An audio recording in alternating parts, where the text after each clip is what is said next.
नमस्कार, आप देख रहे हैं नवदेश टाइम। पेश है आज के मुख्य समाचार, लेकिन उससे पहले हेडलाइंस। रादौर में स्मोक से बड़ी परेशानी, आंखों में जलन और सांस के मरीजों को दिक्कत, सरकारी हॉस्पिटल के एसएमओ ने दी विशेष हिदायतें।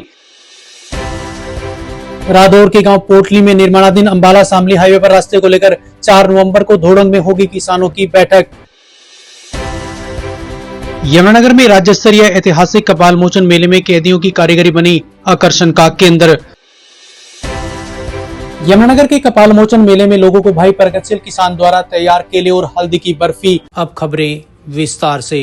अब रादौर को मिला अपना भरोसेमंद डॉक्टर पुलकित मेहता MBBS विशेषज्ञ गठिया, गैस्ट्रिक और जनरल रोगों में, जहां हर मरीज को मिलता है सही इलाज, सही सलाह और पूरी देखभाल। मेहता हॉस्पिटल, VIP कॉलोनी, अनाज मंडी के पास, रादौर।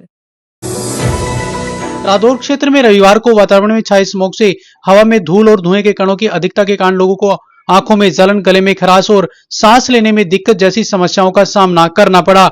वहीं स्मोक के चलते सुबह की सैर करने वाले भी परेशानी महसूस करते दिखे। रादौर सामुदायिक स्वास्थ्य केंद्र के SMO डॉक्टर विजय परमार ने दोपहर 1 बजे पत्रकारों को जानकारी देते हुए लोगों को कई प्रकार की हिदायतें दी हैं। उन्होंने कहा कि इस समय सुबह और शाम के समय खुले में टहलने से बचना चाहिए। सांस और एलर्जी के मरीज घर से बाहर निकलते समय मास्क का प्रयोग करें तथा आंखों की जलन होने पर ठंडे पानी से आंखें धोएं।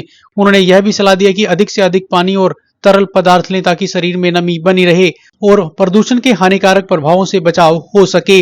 डॉक्टर परमार ने यह भी कहा कि बुजुर्ग, बच्चे और अस्थमा के मरीज विशेष सावधानी बरतें तथा जरूरत पड़ने पर चिकित्सक से संपर्क करें।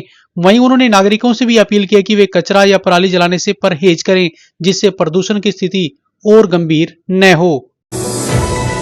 भारतीय किसान यूनियन के जिला अध्यक्ष सुभाष गुर्जर ने बताया कि निर्माणाधीन अंबाला शामली हाईवे पर रादौर के पोटली गांव में खेतों के रास्ते को लेकर पिछले 2 महीने से चल रहे आंदोलन में अब किसान आर पार का रुख अपनाएंगे। आज शाम 5 बजे पत्रकारों को जानकारी देते हुए उन्होंने कहा कि 4 नवंबर को गांव धोड़ंग में जिला स्तरीय अहम बैठक का आयोजन किया जाएगा, जिसमें प्रदेश अध्यक्ष रतन मान भी शामिल होंगे। उन्होंने कहा कि बैठक के बाद किसानों का एक शिष्टमंडल भी उपायुक्त यमुनानगर को रास्ता खोलने संबंधी ज्ञापन भी देगा। गुर्जर ने कहा कि जब तक खेतों का रास्ता नहीं खुलता तब तक हाईवे पर कोई काम नहीं होने दिया जाएगा।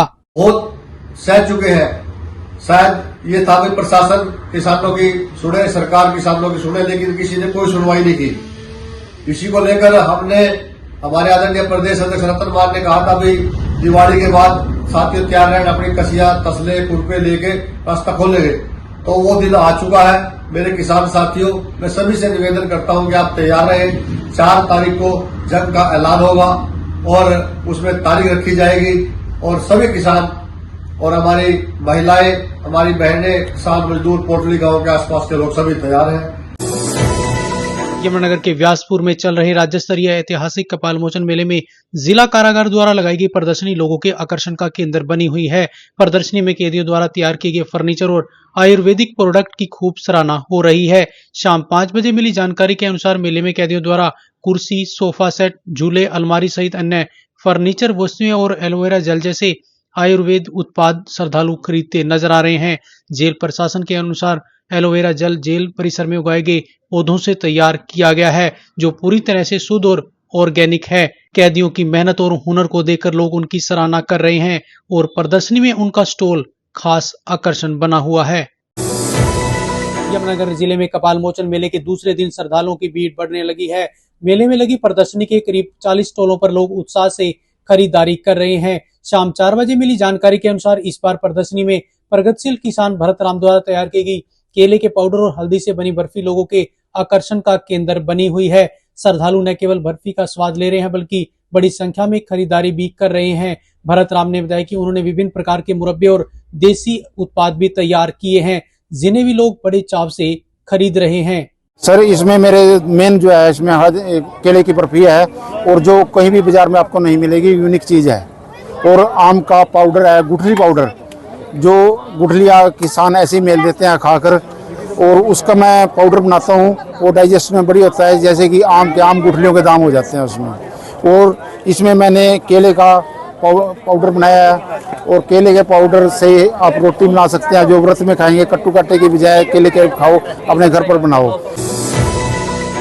आज के मुख्य समाचार। ताजा तरीन खबरों के लिए जुड़े रहें नवदेश टाइम के साथ। नमस्कार।